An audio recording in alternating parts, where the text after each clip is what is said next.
Bienvenidos a esta sesión donde estaremos analizando las novedades de OWASP Top 10 2021. Hace unas muy pocas semanas se formalizó esta nueva versión que se ha convertido en un estándar de la industria. Mi nombre es Enrique Dutra y hoy estaré mostrando las novedades que trae este estándar. Aquí les dejo mi dato de contacto para que ustedes, en caso de requerir más información, más contenidos o ayuda con este estándar, a total disposición. Hoy mantengo mi membresía con OWASP. Para aquellos que están viendo esta sesión, vamos a estar usando las PPT en portugués, pero esta sesión es totalmente en español. Muy bien, vamos a introducirnos en OWASP. Es un estándar abierto para desarrollo seguro. Para aquellos que no lo conocen, este estándar promueve el desarrollo seguro orientado a servicios que son publicados en la web, tanto sitios web como aplicaciones mobile. Si ustedes publican un sitio web y decimos que seguimos los lineamientos de seguridad que nos promueve OWASP, podemos decir que tenemos una aplicación con un nivel de seguridad aceptable. Es un foro abierto al debate y tratan de trabajar en comunidad. Todos los contenidos que ustedes pueden acceder al sitio web de OWASP son totalmente gratuitos y la idea es que ustedes compartan todas estas guías y contenidos a todas las comunidades de desarrollo. Hoy, OWASP es un estándar que ha sido asimilado por la industria. Por ejemplo, si nosotros vamos al Web Application Firewall, al WAF de Azure, podremos obtener una opción de configuración donde podemos alinear el bloqueo de intentos de ataque según lo que recomienda OWASP Top 10. La versión actual todavía sigue usando la versión 2017.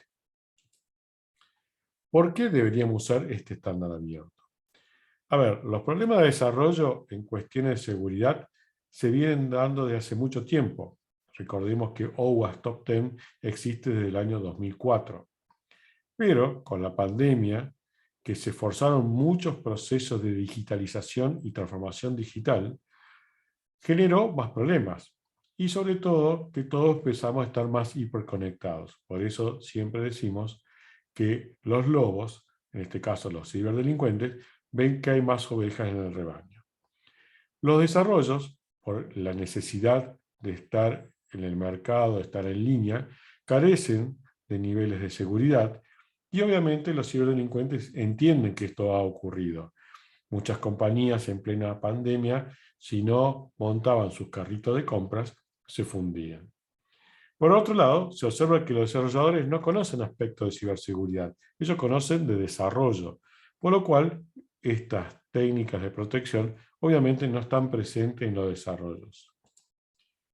Si analizamos el OWASP Top 10, vamos a ver que desde el 2004 vienen saliendo cada 3 años promedio nuevas versiones. ¿Por qué decimos promedio? Porque desde el 2013 al 2017 llevó más de 3 años y lo mismo ocurrió ahora con la versión 2021. Una de las cosas que nos venía preocupando hace mucho tiempo es que en el puesto 1 estaba inyección. O sea, los sitios web son muy vulnerables a inyección, sobre todo porque no tienen validaciones o protecciones adecuadas.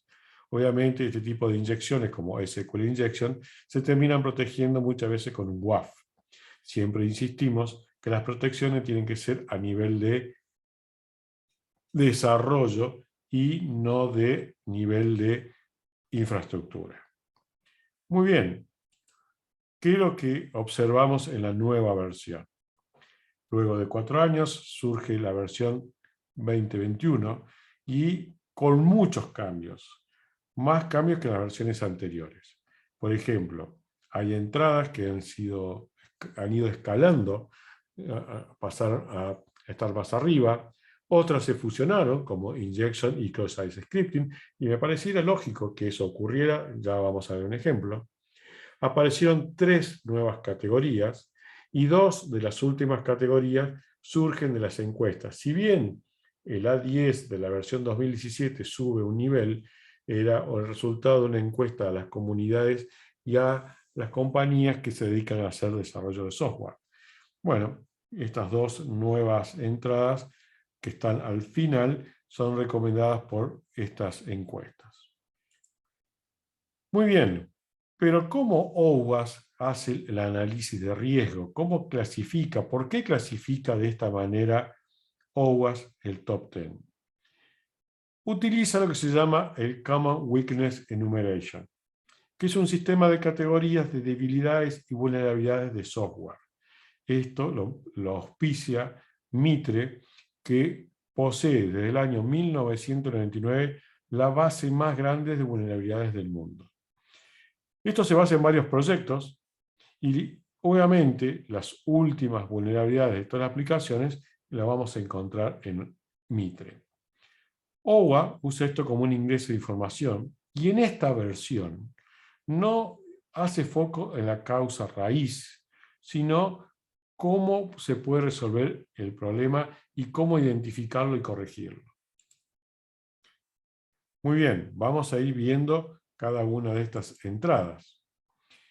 Otra cosa que tenemos como cambio en esta nueva versión es que tenemos las infografías que traten de identificar de qué se trata la vulnerabilidad o la entrada dentro de OWASP. En este caso, el dibujo representa una cerca de una casa que está roto. Y obviamente lo que estamos haciendo referencia aquí es la pérdida de control de acceso. ¿Qué sucede? Esto ya existía en la versión 2017, estaba en la posición quinta y subió por el nivel de riesgo a la primera posición.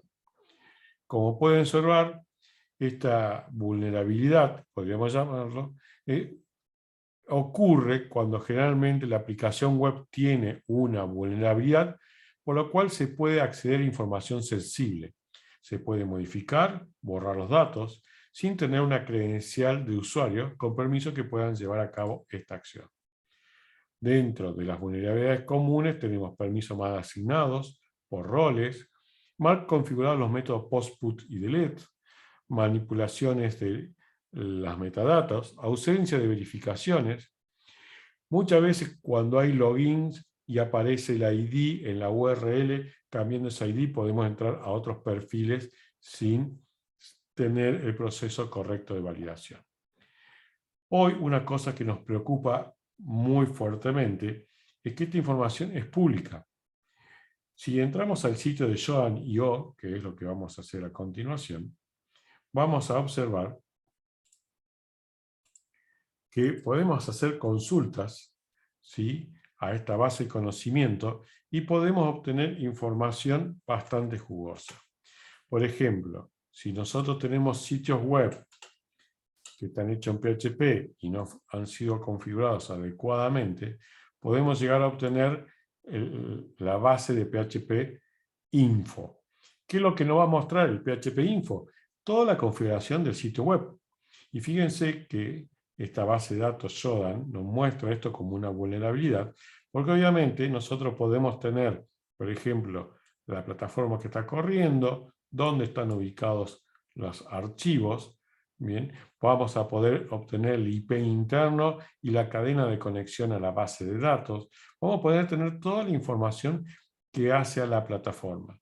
Por lo tanto, una de las cosas que nos preocupa, sobre todo y sobremanera, ¿sí?, es que este tipo de configuración se siguen escapando en las configuraciones de los desarrolladores y obviamente Shodan viene documentando esto. Si ustedes se fijan, hay miles de sitios web aquí que nosotros podemos verificar y obviamente los ciberdelincuentes saben de esto, ¿bien?, y toman esto como un input para poder vulnerarlo. De hecho, si ustedes se fijan aquí, vamos a tener la lista de vulnerabilidades que tiene el sitio web. Normalmente las compañías, cuando quieren ver las vulnerabilidades que tiene una aplicación web, contratan a una persona que haga un test de vulnerabilidad y obtenga esa información. Fíjense que aquí, en este sitio que hemos elegido al azar, tenemos vulnerabilidades muy viejas, y CVE es la base de conocimiento de Mitre. Entonces, teniendo este historial de vulnerabilidades, podríamos decir que este sitio web es muy susceptible a ser vulnerado. Por lo tanto, es importante no figurar con estas vulnerabilidades en este tipo de sitios. Una cosa que ustedes pueden hacer para verificar si sus sitios web están siendo comprometidos es entrar a Shodan, poner sus direcciones IP y verificar el nivel de conocimiento que tienen los delincuentes con ustedes. Muy bien, volviendo al OWASP Top 10, vamos a retomar. Y después tenemos lo que llamamos fallas criptográficas. Las fallas criptográficas, conocidas en las versiones anteriores como exposición de datos sensibles, es más un síntoma que una causa raíz. El foco aquí es el problema de cifrado, tanto en el tráfico como en el almacenamiento, ¿sí? No en la ausencia de. Por ejemplo, nosotros venimos observando hace mucho tiempo, incluso antes de la pandemia, cuando hacemos el análisis de las aplicaciones mobile, por ejemplo, para Android, que son las famosas aplicaciones APK, que para darle compatibilidad a las versiones más viejas de Android, terminan usando, por ejemplo, una configuración que no es segura. Por ejemplo, si tenemos versiones 4.0, 5.0 de Android, estas versiones no soportan TLS 1.2. Por lo tanto, para que la aplicación mobile sea compatible con esas versiones de Android y no dejar de afuera el mercado, es decir, no dejar al usuario sin el uso de la aplicación, se termina bajando los niveles de seguridad de la aplicación. Otra cosa que hemos encontrado es que tampoco verifican si los teléfonos están ruteados o no.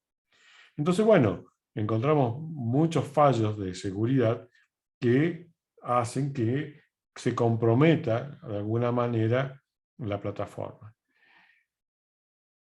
No se olviden que tanto en el tráfico como en el alojamiento de la información tiene que estar cifrado, y sobre todo el tránsito. Hoy es muy importante que el tráfico sea seguro. Hoy el estándar es TLS 1.2 o superior, y si usan versiones anteriores, SSL, TLS 1.0, 1.1, pueden ser susceptibles a un ataque PUDL, que es el momento que una persona alcanza a escuchar el tráfico por más que éste tenga algún nivel de cifrado.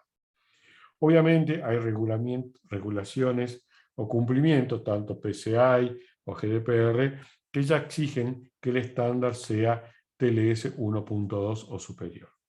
Si usted quiere saber si su sitio web cumple con algún tipo de estándar, pueden consultar una aplicación que está en Internet, que depende de Qualys, ¿sí? Nosotros vamos a usar este sitio web demotestify.net, por ejemplo, porque es un sitio web sponsoreado por IBM con vulnerabilidades con fines de capacitación, y vamos a hacer dentro de este sitio el análisis a ver qué nos dice en cuanto al tráfico. No nos va a poder decir en cuanto al alojamiento, porque obviamente no va a poder validarse y ver cómo está configurado la base de datos. Pero nos está diciendo que estamos en un nivel B. Nivel B es un nivel bajo, tenemos que tener A o A+ o A+, y nos está diciendo básicamente que los niveles de transporte no son los adecuados. Si empezamos a observar en la información que nos entrega este sitio web, van a ver que estamos teniendo compatibilidad para versiones que no son sugeridas. De hecho, la TLS 1.3 tampoco lo tiene permitido. Y obviamente después hace un análisis de tanto aplicaciones mobile como los navegadores que podríamos usar contra el sitio web.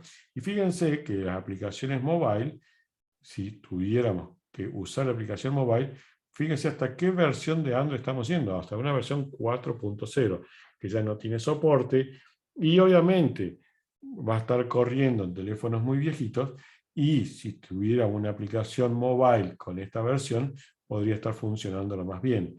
Pero recuerden que es muy susceptible a que se roben los datos que estén siendo traficados a través de esta aplicación. Entonces, bueno, volviendo nuevamente a esta entrada de OWASP Top 10, tenemos que recordar que es muy importante contar con niveles de cifrados tanto en el transporte como en el alojamiento. Mi amigo inyección cae de la primera posición a la tercera posición después de muchísimo tiempo. Gracias a Dios, significa que de alguna manera ha habido alguna mejora en cuanto al desarrollo. Esta categoría se fusiona con Cross-Site Scripting y es lógico que esto ocurra porque es un tipo de inyección. Hoy hay realmente preocupación por los métodos que usan muchas veces los ciberdelincuentes para generar engaños. Por lo tanto, si los sitios web son susceptibles de inyección, si bien a lo mejor no estamos vulnerando en sí mismo el sitio, pero sí podemos usar técnicas de ingeniería social para engañar a los usuarios y así luego robarle información a los usuarios. Los fallos de inyección se ven normalmente a consultas que están mal armadas y de alguna manera se engaña a una validación de un SQL, por ejemplo. En el caso de Cross-Site Scripting, como vamos a ver a continuación, ¿sí? Lo que estamos haciendo es, no estamos vulnerando el servidor en sí mismo, sino estamos usando el sitio web que posee alguna vulnerabilidad y estamos engañando al usuario cuando usa el navegador. Para eso vamos a usar el sitio demotestfile.net, que hacía yo referencia recién, y aquí yo tengo puesto a continuación este sitio. Muy bien, vamos a usar un ejemplo primero de Cross-Site Scripting. Vamos a copiar este texto, esto es básicamente un HTML sumamente básico, y lo vamos a poner en el comando search. Obviamente, si yo le pongo avanzar, como el campo search no tiene ningún tipo de validación y logra ejecutar este cross-site scripting, fíjense que nosotros tenemos el campo cambiado. Obviamente, ¿se acuerdan que teníamos, cuando surge Twitter, la cantidad de dígitos que podíamos poner en un mensaje era muy corto? Y Twitter en ese momento no generaba los shortcuts. Por lo tanto, existían sitios como este, como el de Bitly, que nos permite acortar una URL. Entonces vamos a cortar esta URL para que no parezca maliciosa. Y fíjense que tenemos una URL muy chiquita. Por lo tanto, si yo la utilizo ahora en un phishing y coloco esta URL, vamos a estar engañando al usuario con esta manera. Y fíjense que yo aquí ya tengo también una línea de entrada que si el usuario hace clic aquí, nos va a aparecer un formulario. Y si el usuario pone usuario y contraseña aquí, nos va a terminar mandando un mail con sus credenciales. Por lo tanto, estamos usando el sitio web original, no estamos vulnerando el servidor, tengan en cuenta este punto, pero sí estamos corriendo esto desde el servidor y enmascarándoselo al usuario. Por lo tanto, el usuario tiene la sensación que está en el sitio correcto. Bien, son una de las vulnerabilidades que tiene que ser evitada, sobre todo porque hoy en día muchos de los ataques de phishing empiezan de esta manera. Cuando hablamos de inyección, decimos, bueno, vamos a loguearnos con el usuario admin. Y vamos a usar algún campo que para una base de datos significa verdadero. ¿Qué sucede? Si ustedes se fijan en esto que estoy aquí sombreando, esto significa true, verdadero. Entonces, como el método está mal desarrollado, cuando nosotros pongamos este campo y nos querramos validar, directamente, en vez de ir a la base de datos y buscar en la tabla donde estén los usuarios, donde figure la cuenta admin con su correspondiente contraseña, lo que le va a decir a la base de datos es verdadero. Por lo tanto, si es verdadero, lo tengo que dejar entrar, obviamente, y nos va a dejar ingresar. Bien. Por lo tanto, hemos ingresado sin tener la contraseña correcta. Por lo tanto, estamos ya dentro, logueados como administrador. Y lo mismo podríamos hacer, vamos a probarlo porque el otro día no estaba funcionando, es decir, si no tengo el usuario, pero hago lo mismo con el usuario y contraseña. Bien, entonces les voy a decir que el usuario es verdadero.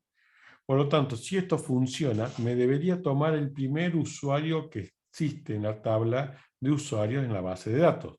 Normalmente, el primer usuario suele ser el usuario con mayor privilegio de la plataforma para acceder y dar credenciales.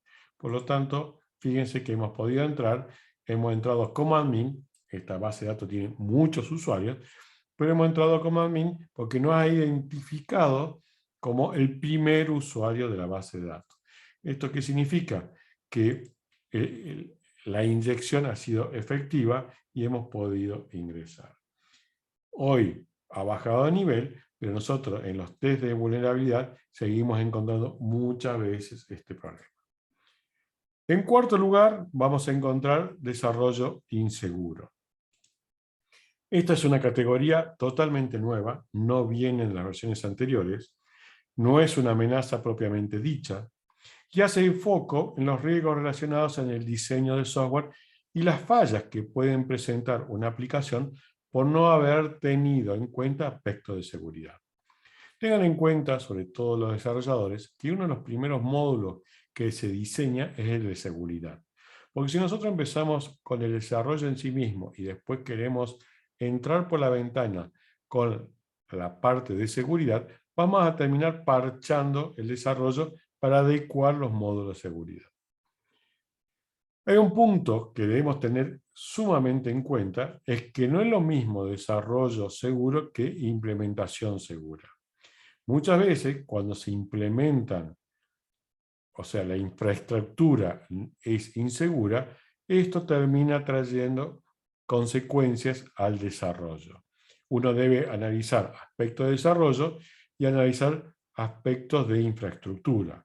Por ejemplo, si estamos montando un sitio web en una plataforma con PHP y tenemos el PHP Info, el PHP Admin que nos permitiría acceder al framework para modificar los contenidos, obviamente vamos a correr riesgos en nuestro sitio web, por más que nuestro sitio web sea seguro. Una de las cosas que voy a mostrar a continuación, para que ustedes puedan tener como una guía, es el modelo de madurez de garantía de software, o lo que llamamos SAM. SAM es un modelo de madurez principal para la garantía de software, que la idea es proporcionar guías eficaces y medibles para que las organizaciones analicen y mejoren su postura de seguridad de software. OWASM, una de las cosas que incluye es un ciclo de vida de desarrollo de software para poder decir, bueno, vamos a trabajar en un modelo adecuado. Está construido intencionalmente para ser evolutivo, porque obviamente siempre hablamos cuando implementamos cuestiones de seguridad, son cuestiones de madurez. Siempre doy este ejemplo. Un nene de 2 años o 1 año no podemos subirlo en una moto de alta cilindrada. Primero tendrá que pasar por un andador, luego en un triciclo, luego una bicicleta con rueditas, luego, obviamente, andarán en una bicicleta grande y motos de baja cilindrada hasta llegar a la moto deseada. La única manera que nosotros podemos forzar el salto es si tenemos que cumplir con lo que llamamos compliance, como PCI o IPA o la 27001 por una cuestión X, o de la GDPR, que ya sí ahí tenemos que generar construcciones de desarrollo seguro. Pero bueno, tenemos todo lo que es gobernanza, el diseño, la implementación, la verificación de cumplimientos de seguridad y la parte de operaciones. Estas guías son gratuitas, entonces ustedes pueden usar estas guías para ir generando realmente concientización e ir madurando en el modelo de desarrollo seguro. Se los sumamente recomiendo, son bastante fáciles, ¿sí? Y acá tenemos cómo ir preparándonos para definir una aplicación segura, cómo queremos implementar, cómo queremos ir, y los distintos modelos y buenas prácticas que se recomiendan. Esto es totalmente gratuito, no tiene ningún costo, y el único costo que tiene es el tiempo que ustedes tienen que utilizar para poder implementarlo. Muy bien, vamos con la entrada número 5, ya estamos en la mitad de OWASP Top 10. Esta hace referencia a configuraciones de seguridad incorrectas. En realidad, esta sube una posición, ¿sí? Y esto incluye fallas relacionadas a configuración implementación y sistemas de seguridad. Esto incluye desde la parte de transporte hasta el alojamiento y uso propio de la aplicación. Dentro de las vulnerabilidades que podemos encontrar son configuraciones viejas. Muchas veces hemos realizado test de vulnerabilidad y encontramos URLs que, si bien el usuario en el uso de la aplicación web no las podría encontrar, pero nosotros cuando barremos todos los get traemos URLs que no deberían estar disponibles porque no están en uso, e incluso hemos encontrado dentro de los directorios backup de versiones viejas, con archivos de configuración donde podríamos observar la configuración y los métodos para acceso a las bases de datos. Otros problemas de configuración son cuentas genéricas, y algo que estamos haciendo mucho hincapié es la validación de usuarios. Cualquier desarrollo que ustedes estén implementando mínimamente tiene que tener el doble factor de autenticación. No desarrollen más sitios web que solamente pidan el usuario y contraseña. Ya hoy solamente tener un sitio web con usuario y contraseña es una mala praxis. ¿Por qué? Porque hoy tenemos herramientas para hacer test de fuerza bruta y en algún momento obtener usuario y contraseña. Muchas veces por una cuestión de compromiso se termina configurando un CAPTCHA para ver que si hay intentos inválidos, frenarlos. Pero recomiendo el doble factor de autenticación y activen el doble factor de autenticación en todas aquellas aplicaciones que ustedes utilicen, como puede ser Twitter, LinkedIn, Facebook, Instagram, etc. Muy bien, vamos al ítem 6. Componentes vulnerables y obsoletos. Esto está un poco relacionado con la versión anterior, ¿sí? Y hace referencia a la necesidad de mantener las plataformas actualizadas. Hoy observamos que las mismas se implementan, entran en producción y después no hay un mantenimiento adecuado. Hoy suelen castigar a WordPress. ¿Por qué? Porque WordPress, cuando un grupo de desarrolladores ha logrado armar algo, lo publica a Internet y después no lo actualiza porque obviamente requiere todo un nuevo desarrollo, porque muchas veces las nuevas versiones de WordPress no son compatibles con las versiones anteriores. Entonces van quedando versiones viejas. Y obviamente, como quedan versiones viejas, son vulneradas.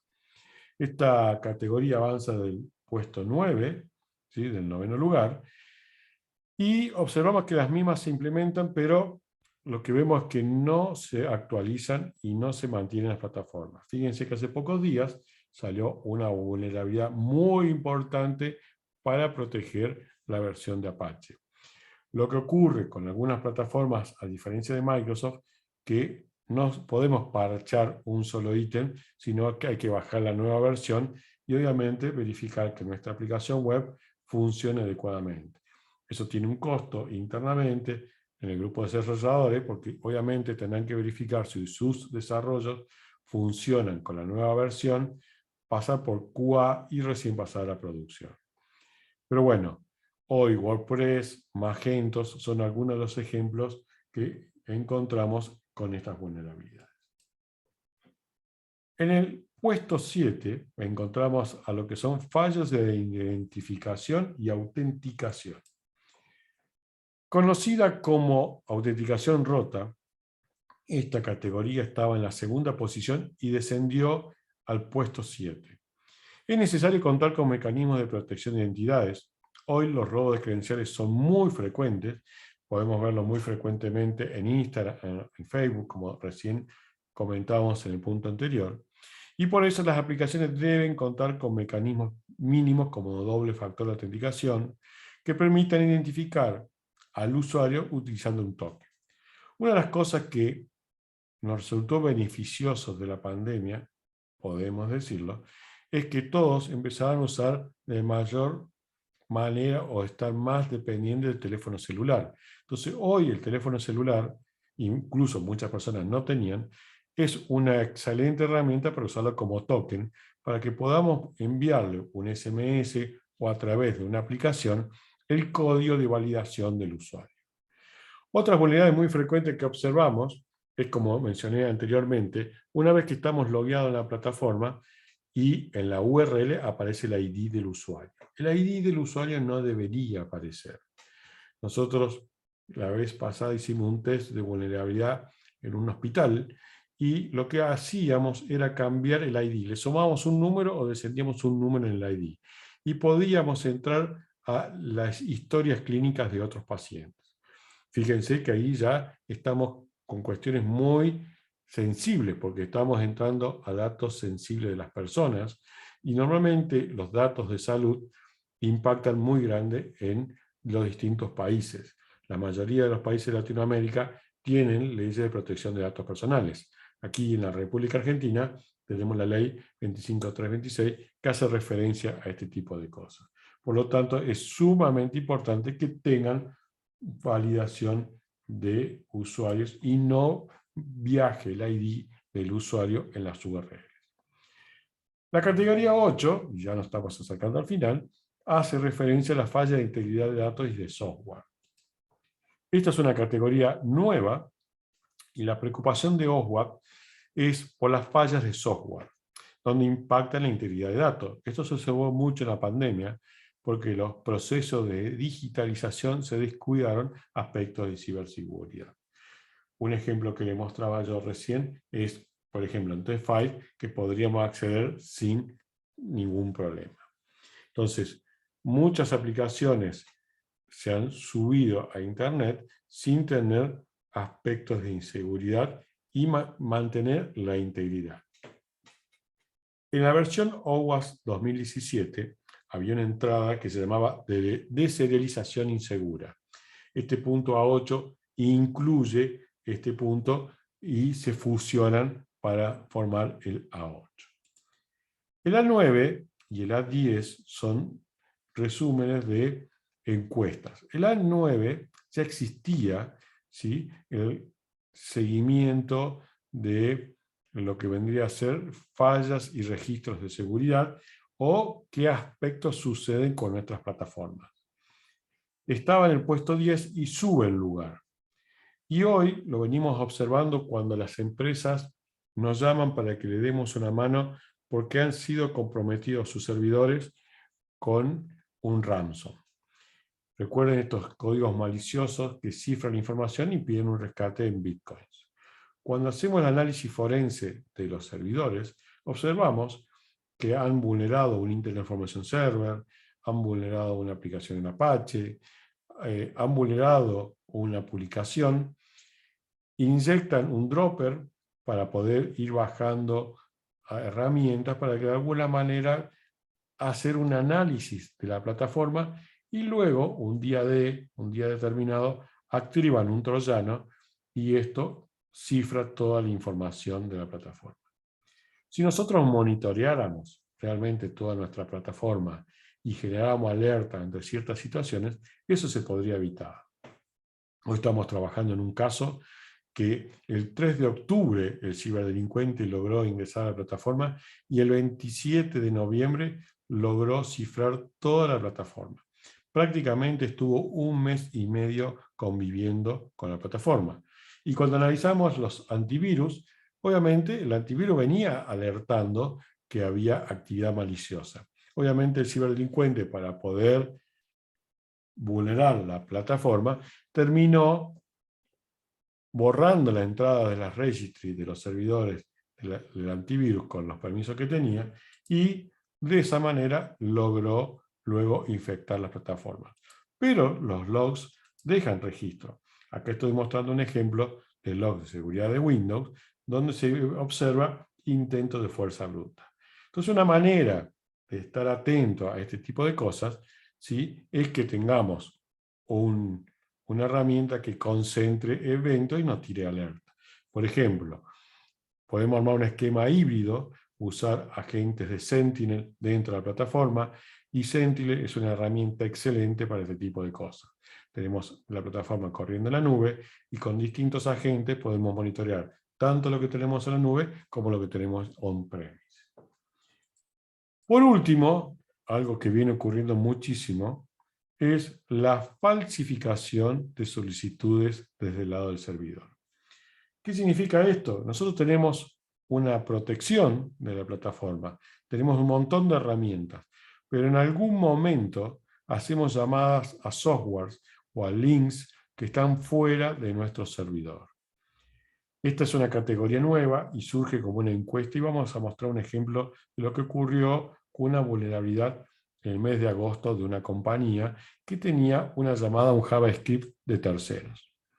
Es decir, nosotros podemos meter todas las herramientas para proteger nuestra aplicación web, pero puede ocurrir que si nosotros llamamos o instanciamos un JavaScript que está en GitHub o en otro alojamiento que no podemos proteger y no está a nuestro alcance, corremos el riesgo que eso sea vulnerado y de alguna manera comprometa nuestra aplicación web. Lo que voy a mostrar ahora es este código que estaba publicado en code.jqueryuol.com y lo que hizo el server delincuente, algo muy simple. Logró vulnerar este query que estamos viendo aquí. Entonces, este query estaba en el encabezado de la aplicación web. ¿Qué sucede? La mayoría de los usuarios no suelen recordar las URL de los sitios web. Entonces, normalmente van a un buscador para tratar de acceder al sitio web, como nosotros hicimos recién con Bitly. No nos acordamos el sitio, ponemos Bitly en Google y nos llevó automáticamente. Lo que hizo el ciberdelincuente aquí es modificó este JavaScript y agregó esta entrada que tenemos aquí. ¿Qué dice esta entrada básicamente? Que si el acceso a esta JavaScript viene referenciado por una búsqueda de Google, Bing, AOL, Yahoo, Yandex, en vez de mostrarnos la sitio web, directamente cuando la página web, nosotros hayamos hecho clic en el buscador, en vez de que apareciera el sitio web original, como nos apareció recién en Bitly, reenviara al usuario a este sitio web. Entonces, los usuarios, cuando buscaban la página web, eran redireccionados a otro sitio web. Obviamente, la compañía no tiene protección de esto porque esto está colgado sobre este sitio web, ¿sí? Que es en code.jquery.uol.com. Por lo tanto, ahí no tenemos protección. Lo que nosotros recomendamos es que traten, en lo posible, de incorporar estas funcionalidades a su propio desarrollo. Bien, hoy esta es una nueva categoría y es sumamente importante tenerlo en cuenta. Bien, hasta aquí hemos llegado en la sesión de hoy. Espero que haya sido de su agrado. Ustedes pueden volver atrás en la grabación, tienen todos mis datos y cualquier información que requieran. Quieren que la comparta los scripts que hemos mostrado o algo que les podamos ser útil, a total disposición. Felicito al MVPConf por esta nueva jornada y agradezco que me haya convocado nuevamente porque es mi tercer año consecutivo de participación en este evento. Espero que sigan disfrutando del evento y a disposición. Un abrazo grande.